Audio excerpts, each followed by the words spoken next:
आपल्याला हा भागाकार करायचा आहे. पण भागाकार ही क्रिया आपल्याला केव्हा येते? जेव्हा आपले पाडेपाठ असतात. आता काय भागाकार?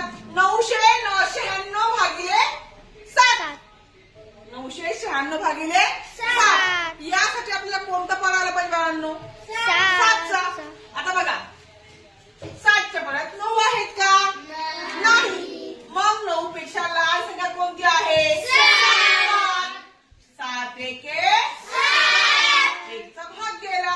9 मधून 7 गेले, 2 राहिले, वरून घेतले 9, 29 झाले. मग 7च्या पाढ्यात 29 आहेत का? नाही. मग 29 पेक्षा लहान संख्या कोणती आहे?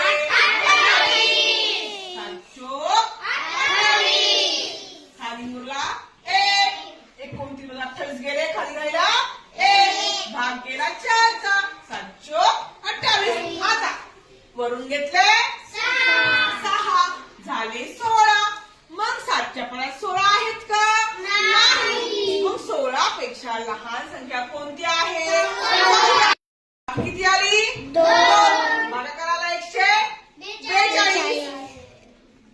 याला म्हणायचं भाजक, याला म्हणायचं भाज्य. आलेला भागाकार आणि ही बाकी. आता हा भागाकार बरोबर आलाय का? आपल्याला घ्यायचा टाळा. काय घ्यायचाय?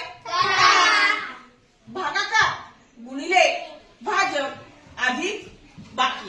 सूत्र बघा, भागाकार गुणिले भाजक आणि जे उत्तर येईल त्यात मिळवायची बाकी. कसं बघा मांडलो? 142 गुणिले 7. 7 दुने 14.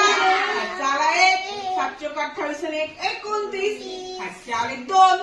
7 1 7 आणि 2 9. आता या भागात जे गुणाकार आला आहे 142 गुणिले 7चा 994.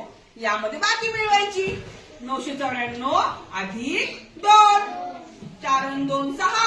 909. 909 म्हणजे भाज्य ही संख्या उत्तर आली का? 996 आली. म्हणजे आपला भागाकार बरोबर आलेला आहे. समजलं सगळ्यांना बाळांनो?